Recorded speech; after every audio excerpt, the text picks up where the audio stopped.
Welcome to the Voice of Retail. I'm your host, Michael LeBlanc. This podcast is brought to you in conjunction with Retail Council of Canada. In this episode, I'm in Calgary with one of the top economists and big picture thinkers in Canada, Jack Mintz, President's Fellow of the School of Public Policy at the University of Calgary, Order of Canada recipient, as well as Queen Elizabeth Diamond Jubilee Medal.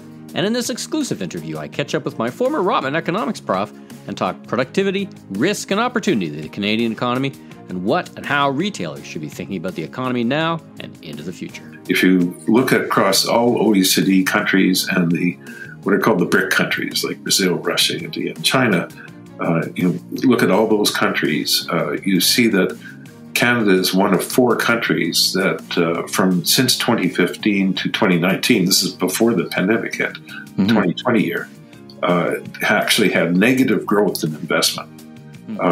And that's quite serious. We're going to be that'll have an important impact on our productivity, which also when you include 2020, that's the other thing I showed is the per capita GDP growth was actually negative. Let's listen in now. Jack, welcome to the Voice of Retail podcast. So nice to hear your voice. Oh, thank you very much. So not only are you an esteemed an economist, but you were my professor at University of Toronto. So as I said, it's so great to hear your voice, and many of my alumni that I keep in touch with wanted me to say hello. So, and thank you for being such a great prof. They all think of you so well, and so again, a treat to have you on the podcast. Oh, it's my pleasure.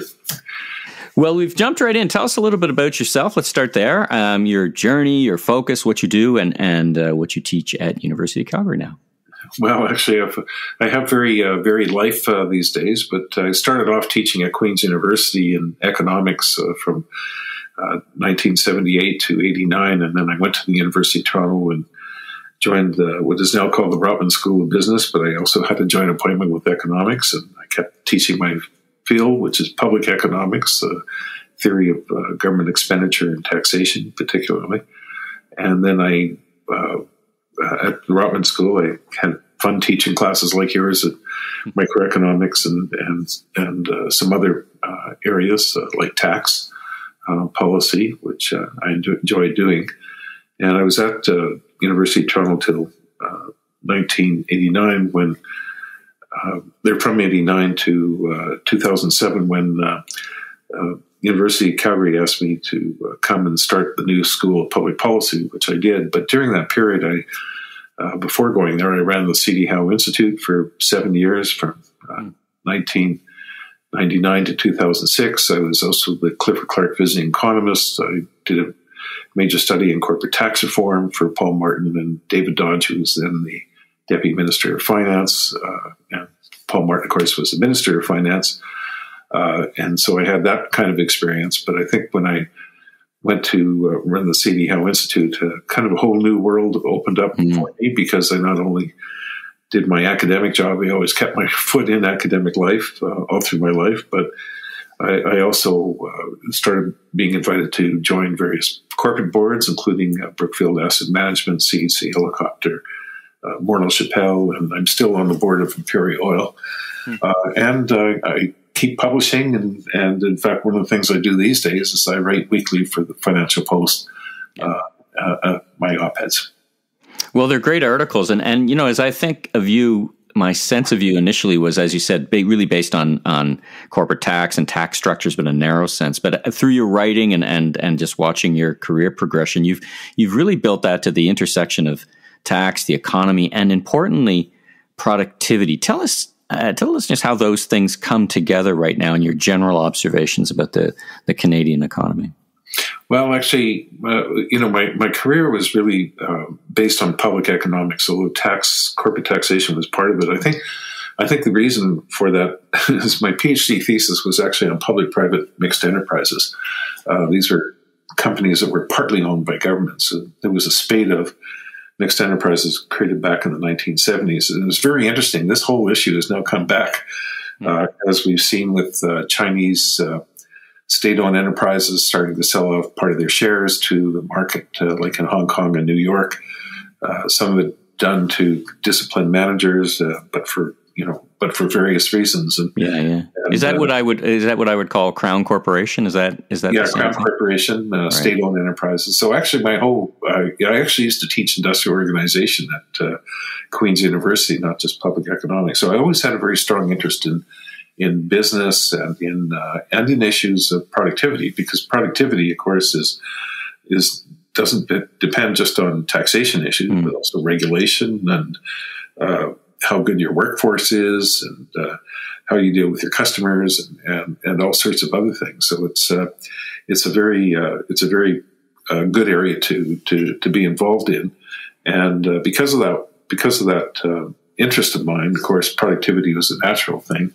And naturally, part of the work that I did is to focus on what are the reasons that causes some countries to be more productive than others. Productive, if you measure it in terms of labor productivity, is simply the amount of output produced for every working hour. And so I got very interested, particularly on international things, because I used to do a lot of work for the World Bank and IMF and the OECD. So I traveled to a lot of countries and worked on a lot of different countries.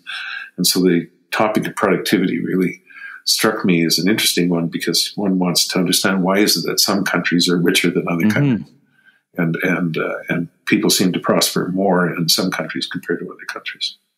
I mean, the average citizen would sit back and say, Canada's a prosperous country. We lead a good life by many measures. But you have concerns about our productivity. And in my mind, productivity is also a benchmark for the future and future lifestyle and the way we live. So tell me about how you're thinking about productivity in Canada right now. Well, we've had historically, we are a relatively rich country. We're not the richest. And we've always lagged the United States, our most important trading partner, in terms of our incomes per capita. Whatever measure you want to use, their standard of living has always been somewhat lower than the United States, but certainly, nothing like third world countries, right, some of them that I worked in. Certainly Canada has a lot to be proud of. But there are points where we start lagging behind the U.S. even more, and it does create certain problems. For example, brain drain, like when our dollar falls and people's salaries in Canada, as you measure them in U.S. dollars, are much lower, and so that tends to encourage people to move down to the U.S., our very best talent, and also if you become uncompetitive in export markets and imports can come in more cheaply, then we start losing production and people start losing jobs and things like that. And the 1990s particularly was a very bad decade in terms of productivity. We actually had one of the slowest growth periods during that period compared to going back to the Second World War, actually. And in fact, we started slipping quite a bit behind the U.S. and we started getting a brain drain going on. And of course, people were getting quite concerned about that in terms of policy terms. And so that's why this productivity question is really important. What I'm worried now, and that's what I've been writing about, is that we're once again starting to slip. We did have a very good decade after 2000, and actually did quite well really up to 2015. But the numbers that I show that since 2016, including 2020, is the first time we had a 5-year period of negative per capita growth. And what are the drivers to that? Like, what's the difference between, is it public policy? Is it exchange rate? Is it taxation? It's complex, but can you highlight a couple of drivers that make us more or less productive over that period of time? Well, there's several important drivers. So first of all, productivity depends on your human capital or the talent that you have. So the more talent you have, the more entrepreneurial people are and things like that, the better productivity one's going to have. So obviously education is critical to that. Then it also depends on capital and capital investment. And if you don't invest in capital, you're not buying the latest vintages of capital, the latest technologies. So you are not also moving ahead in terms of innovation, not just in creating ideas, but adopting ideas. And so you start lagging in that way. And so capital is pretty important in that sense.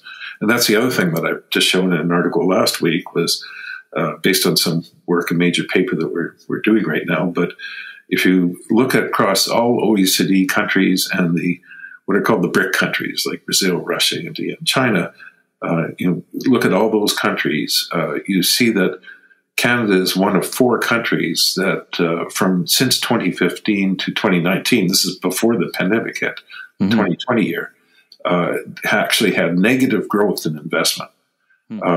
And that's quite serious. That'll have an important impact on our productivity, which also when you include 2020, that's the other thing I showed is that per capita GDP growth was actually negative for 5 years. And so our performance as an economy since 2016 and on has been really quite seriously poor. And in fact, we're not getting investment. We're not adopting new innovations. We're slipping behind the United States again. And that's going to show up in pressures down the road. And that's why I've been kind of trying to sound the horn that we have to wake up and particularly address this huge issue of the lack of business investment, because our education system's pretty good. We have good talent in this country. Maybe we could have more entrepreneurial talent, because entrepreneurs look for things they do to find things. I come from a province, Alberta, that has a great entrepreneurial climate. But Canada, probably we could do a bit better on that score. But our big problem right now is the lack of business investment, and that can't continue. And it's not just the oil and gas sector that some people argue about. We've looked at it across all industries, and it's been a weak investment performance, except for a couple of industries, transportation and warehousing, quite interestingly, like Amazon would be warehousing. Sure. And other retailers. I mean, Walmart just announced $500 million investment. So retail has been picking up its share. And, I know Metro just built a big warehouse. Sobeys did this huge deal with Ocado where they built a state-of-the-art warehouse. So I think retail's pulling up a bit of its share, at least from coast to coast. Well, actually, but retail output has actually gone down, but the warehousing and transportation has gone up, which is signifying the shift from in-store purchasing to digital purchasing. So I think, and I think that trend, we'll probably talk about this later, but that trend I don't think will disappear. But the main, and that's fine. But the main point is that we've also, we've had some growth in professional services and communications. This is all before 2020 hit us. But those two sectors did fine in terms of investment. But even manufacturing, until 2019, manufacturing was investments had declined, retail trade's down, agriculture is down. Quite a few sectors have been down since 2015. So now, when I think of that period in terms of attracting talent, I think about the U.S. was not the most attractive place to go if you were somewhere else in the world, and Canada seemed to be having a good run at it. Is that your perspective as well? I mean, we seem to have an immigration policy over the past that period you're describing that was favorable to innovation. What are your thoughts on that? Well, immigration has been good, and Canada's actually has had a better immigration policy than many countries, like compared to Europe and the United States, as an example, because we've tended to, try to make sure we bring in skilled workers. But immigrants actually take time to develop themselves when they come to a country. In fact, many studies show that it could be a decade before they start hitting their potential income. So you don't necessarily get a bang right away, but I think it is important. And we've been a country of immigrants anyway. I mean, most people will have great-great-great-grandfathers or grandmothers that came from immigrants or even later generations. So, or immigrants, like my grandparents were immigrants. So there's all, there's certainly, that's been a very beneficial thing to the country as a whole on a longer-term basis. But we have to remember that, in a sense, immigration is like an investment. You bring people in, but it might take time to support them and to make sure they get to the level that they can get, which could take some years. It's not something that's done immediately. So we've done well in that. But our education system has also been very good. I mean, most people get similar type of education up to university. There are some differences, of course, that people might face, but across provinces or across neighborhoods and things like that. But our education system, at least, has done relatively well. Although even then, we're starting to slip recently in the OECD PISA tests, where we're not doing as well in mathematics and some of the literary skills as we used to do. And so we have to be careful not to start losing what I think a lot of businesses will say are Canadians are well trained. I mean, that's not there's not a big criticism of Canada when it comes to our education led workforce. It's we have good human capital in Canada on the whole.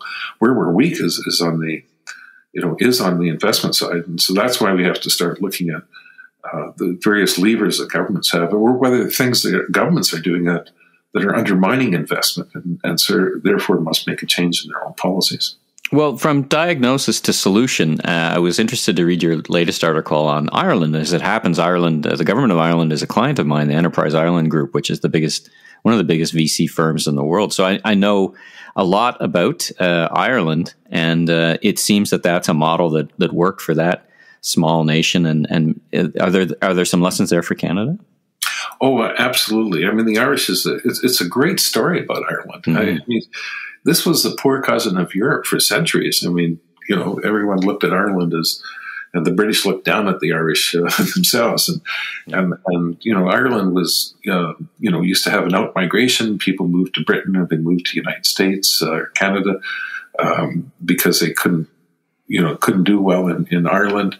So they lost their best people. This is a story that I've seen in many countries that I've worked in that are poor. You lose your very best people. They go elsewhere because you can't provide them the opportunities they would like to have. Yeah. They went through famines, the Irish, and things like that. And back in probably the kind of late 60s, the Irish started developing a set of policies, which I would call, there were supply side policies and demand side for workers. And what I mean by that is many Irish didn't even get secondary education completed. So they really made a big effort for people to get their full education up to the end of secondary school.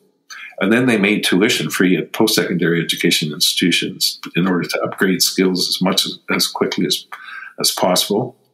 But then they also understood that you couldn't just create more workers you don't create more jobs just by educating people, because you can educate people and then they leave the country. Then they leave, right. So that's not very successful. Not productive. No, it won't succeed at all.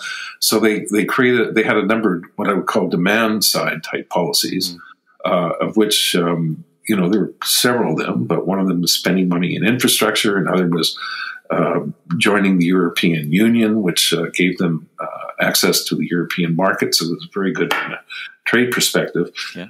But I think probably one of the biggest things they did, which really was quite unique, was moving to a very low corporate income tax rate. Right. It first started off at 10% for manufacturing and financial services, and over 30% for everyone else. But then they decided to get rid of the differential rates and just went to 12.5% right across the board. And that actually was one of the big drivers, because a lot of international firms looked at Ireland as a very good place to invest. Oh, yeah. When I drive around, I'm in Dublin, or I used to be in Dublin. I've been in Dublin since the beginning of the pandemic, but you drive around and the names on the buildings were impressive, right? I mean, I don't know if you're on LinkedIn, but my invoice comes from Ireland. I mean, it's impressive, the amount of work. And I guess they had the foresight or luck, something of between, to see Brexit. I mean, I think Brexit has even put even more topspin on this strategy. What do you think? Yeah, no, I think the Irish are in very good shape now. Of course, they messed up the regulatory system for banks and everything, and so the 2008 financial crisis was very hard in Ireland. In fact, They had several years of very bad growth after that. But they've come back. I mean, they're the fastest growing country in Europe, and they're the fastest growing in the OECD. So, and what's amazing in 2020, here you've had the pandemic here, and everyone talks about China having positive growth. But I was quite surprised when I was reading about Ireland. Actually, Ireland had even better GDP growth than China in 2020, wow. Which is remarkable. So this country has done well, and there are lessons for Canada, and I think that's what I've been trying to argue for years. Actually, is that we have to look at all our policies to try to improve productivity, and it's a combination of things that create more demand for workers, like improving our regulatory system, our corporate and personal tax policies, but then. And we do have good immigration and education policies, so we can always do better. But I think those are strengths that we have. But then we have to also look to see if we can make a stronger internal trade market in Canada. We have a lot of provincial barriers to trade. We have, we've done things to try to improve our access to the U.S., but I think now that's a more challenging issue going forward. Let's talk about, you and I were talking off mic before the interview about our own personal kind of saving versus spending in the COVID era. And we've seen this global shock to the economy. I've described it as both a sledgehammer and a shockwave, depending on as a retailer, depending on what you sold or where you were. And we see supply chain challenges. Now, governments have taken on a tremendous amount of debt around the world, pretty much. And it seems like in many industries, and maybe this is the case from a policy perspective, this is a time for a kind of like a clean slate, be adventurous, do new things. So two-part question. Are you concerned about the amount of debt that we've taken on versus the savings rate that could lead to future economic prosperity? People aren't spending, they're saving more. That creates more open to buy. So that's question one. And then question two, is the policies, is this the time, right? If not now, when, that we leave some policies behind and take on some new initiatives? Give me your thoughts on those two things. Okay, well, first of all, on the debt issue, I mean, the governments around, you are right, governments around the world have taken on a lot of new debt. And they did that back in 2008-9 with the financial crisis. So this is really the second big turn down we've had in 12, 13 years. So I think we have to remember that we've gone through some pretty serious recessions. Now, often when governments take on debt, in the case of the financial crisis, a lot of people also face debt problems because of the way financial markets seized up. The pandemic is a very different story. It's one where people were told to stay home and not work, right. Or not go into work. Not go to work, yeah. And so they had to develop other ways of working. But it was a very different sort of story. It was what I would call a supply shock, unlike the financial crisis that caused a demand shock to the economy. And so with the supply shock, we're going to come out of it. And I think in terms of, kind of what's left over, one of the big items, of course, is this huge pile-on of debt that governments have taken on. Yeah. And so the question is, how does one deal with this very large debt burden, which may not be too serious of a problem if interest rates keep low. But on the other hand, we could have another crisis down the road within 10 years. So then you're back into, another ratcheting up of this government debt. COVID 23 or something, who knows what, right? Well, we can have another recession for other reasons too. But, sure. The point is that we've spent now in Canada, we got into very serious financial problems back by the late 1990s because we ran very large deficits, not even getting enough revenue coming in to cover our program spending, never mind trying to pay off charges on debt, from 1975 to about 1987.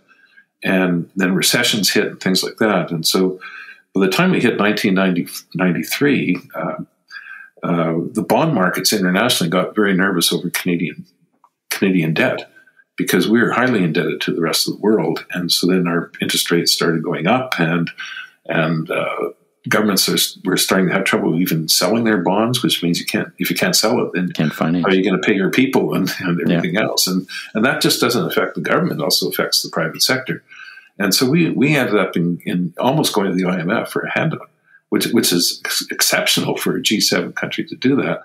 And so I think what we did from 1995 on, and started with Paul Martin at the federal level, but also a lot of the provinces too, really took the bull by the horns and got ourselves into a much better position. So by 2007, we had a great balance sheet as a country. We got our government debt down. Our corporate debt wasn't too bad. Household debt was, okay. Yeah. And so when the financial crisis hit, Canada was okay because we were in a good position then. Okay, so Paul Martin, best finance minister ever, thanks to a few advisors, but that's how I think of him. And you worked with him. Yeah. He really, in my mind, that government and particularly his leadership really turned our economic condition around, right? Yeah, well, I think also Chrétien deserves a lot of credit too, but the two of them definitely. Paul Martin was an excellent Minister of Finance. But going on to, the financial crisis did have an impact. We had to increase our debt at that point, but it wasn't too bad. But now we've really, going into this pandemic year, we have really spent a lot of money. In fact, government spending is twice more than the revenues are coming in. So, and we don't have that oil and gas export economy to kind of buttress oil and gas office, right? Yeah, no, and the resource sector plays a very important role. But my main point is that we've really spent our great firepower that we had built up from 1995 to up to the financial crisis. But even after the financial crisis, we held the line on spending. We got back to a balanced budget by 2015 at the federal level. Some of the provinces are still having difficulty, but now we're kind of like, I'm really worried that we're going to be repeating those 1970s with a lot of government spending and very high debt. So, and eventually, if that becomes a problem, it's going to start showing up in Canada being viewed as a credit risk. And so that's why we have to be mindful of the future, and we have to be careful. And of course, that means that there's really only three ways of dealing with that debt. One is to inflate the economy, so that debt in nominal terms divided, when you're dividing it by the GDP, that's how you measure the debt burden. Well, if you have inflation, then that will bring down the debt burden because debt doesn't grow with prices, but GDP does. So that makes it easy to deal with the debt burden. And that's what countries used to do in the past, by the way, to inflate themselves out of their debt burden. But they use some monetary policy to get them out of a tough spot. Yeah, we didn't do that in 2008-9, but we did. But it has been done in years ago. The other is to raise taxes. And of course, that actually didn't happen as much after 2008-9 across OECD countries. I shown in a piece that I did that published in Bloomberg News a couple of months ago. But we had calculated the weighted average tax GDP ratio across all OECD countries. And it was kind of interesting that after 2008-9, there was a drop because of the recessions that took place, and it took time for taxes to come back. But by the time you hit 2015, the tax GDP ratio was about equal to what it was in 2007, 2006. So in other words, governments didn't increase taxes as a share of GDP that much. In fact, the way they got their fiscal picture in better control was to actually hold down spending, not going too far along with spending. So we're in that period right now of getting into 2021 where governments are going to have three choices. They can try to inflate out of their debt problem. They can raise taxes, which doesn't help recovery very much and getting people back to work. Yeah. Or they can try to hold the line on government spending and let the economy catch up in a sense. So it'll be interesting to see what's going to happen over the next while. Should you do do things better. I mean, you should always do things better. I mean, first of all, I think people want to get back to where they were. Right. Because there are a lot of the good things we were doing before. It doesn't mean you throw everything out. But I think we have to recognize there's going to be some fundamental changes, and this is what's really quite relevant to retail trade. I do think the two things that are going to happen is that people have gotten used to using digital life a lot more, and I think we're going to see much more penetration of that. And so I think many people, like in the retail sector, are going to have to think about that because I think that's the way things have gone, and we're going to have to accept that. But the other change I think that's occurred is that, although I think it gets exaggerated, but I do expect there's going to be a certain portion of the workforce, more of it, that's going to be working at home at least part of the time, or if not the whole time, but more part of the time. There'll be more flexible working arrangements. And this will have a big impact in large cities like Toronto, Montreal, and Vancouver, where people are going to go less downtown. And of course, that's going to be not good for the retailers. And we're already seeing people wanting to move to larger spaces. They can work at home. And so they're moving to suburbs. So the core part of cities, I think, are going to be affected. And I think that will have an impact on retailers in the core part of cities. Well, they're already thinking about it, and they're thinking about it in two ways. We know from experience and from watching over the past year that work from home means more e-commerce because people are at home more. So that's 1 + 1 = 2. And the upside, I mean, some part is transformation. The other part is upside, is that more local retail, more local, more Main Street, more, shopping more where you live because you live, work, and play in the same place. So for retailers are kind of sanguine about that. In other words, okay, so I'm going to close a couple of stores downtown, but I'll open the stores in the suburbs. I'll just go where the people are. I think that's exactly the way you should think. In fact, I think malls could end up changing to a certain degree, where they're going to provide a lot more services than just simply selling goods. Yeah, well, the biggest opportunity for malls, as we think about it in the retail trade, there's a bunch of them, but taking returns, something as simple as returns. As e-commerce goes up, returns goes up. That's a natural thing, and but returns is a pain point for consumers, and convenient returns are a beautiful thing. And I'm even thinking of also, if I want to go to my doctor, I want to go to my dentist, I want to go to my gym, I'll probably want to go to a neighborhood place. Because I won't be going downtown to work much. I want to go somewhere close by, and that's where I think malls could end up being like small community centers for many parts of large cities. Well, and already, this trend in the before time was malls that were going to become live, work, play, shop. You saw, massive housing developments on and in around malls. And then you had their food courts transforming into food districts.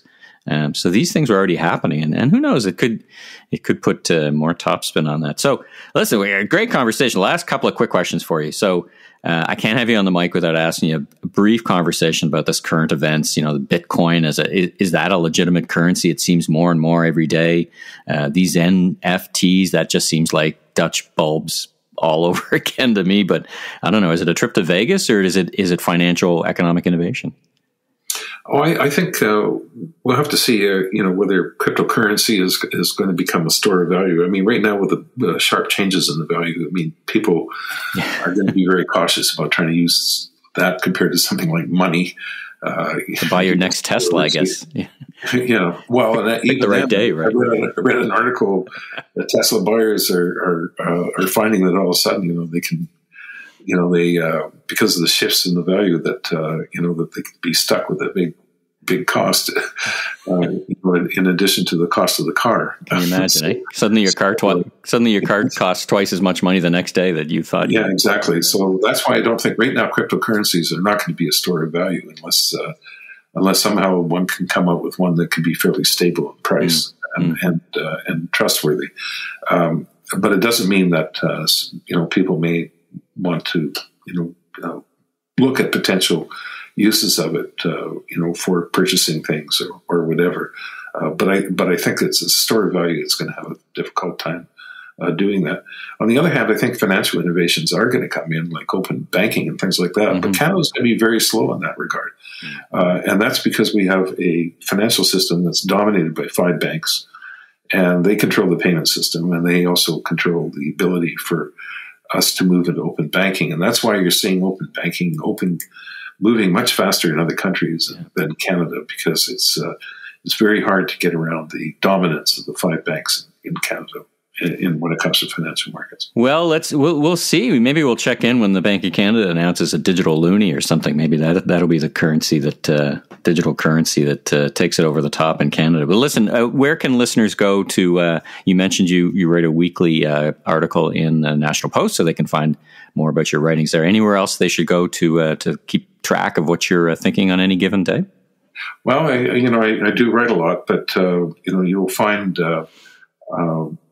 my longer papers I have in the School of Public Policy, University of Calgary research paper series. I also have papers that come out through recent one this past year at the C.D. Howe Institute, another one coming out soon, and also the Macdonald-Laurier Institute. I'm a distinguished fellow there, as well as senior fellow at the C.D. Howe Institute. So, I recently put out a paper with a couple of people on the clean fuel regulation and why it was redundant to the carbon tax, and why we trying to set up this very elaborate, costly system on top of a carbon tax. Doesn't make a lot of sense. And so, so you'll find there's various things I've been writing on, and those are 3 places where you may find some of the longer pieces that I write, because op-eds are just 900 words, so it doesn't, you can't really develop them in the way that I would like to normally. But let's talk about the other direction. Is there a book coming, Jack? Well, we did have. I did edit a book on called "Moment of Truth" with Tom Flanagan and Ted Morton on Alberta's future. It's available from Sutherland House. All right.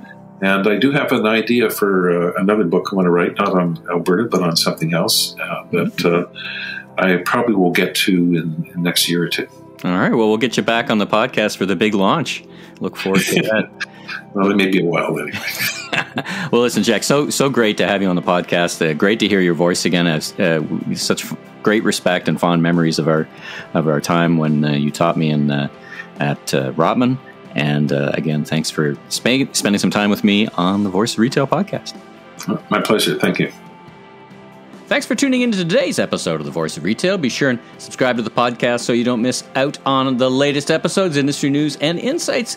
If you enjoyed this episode, please consider leaving a rating and review, as it really helps us grow so that we continue to get amazing guests onto the show.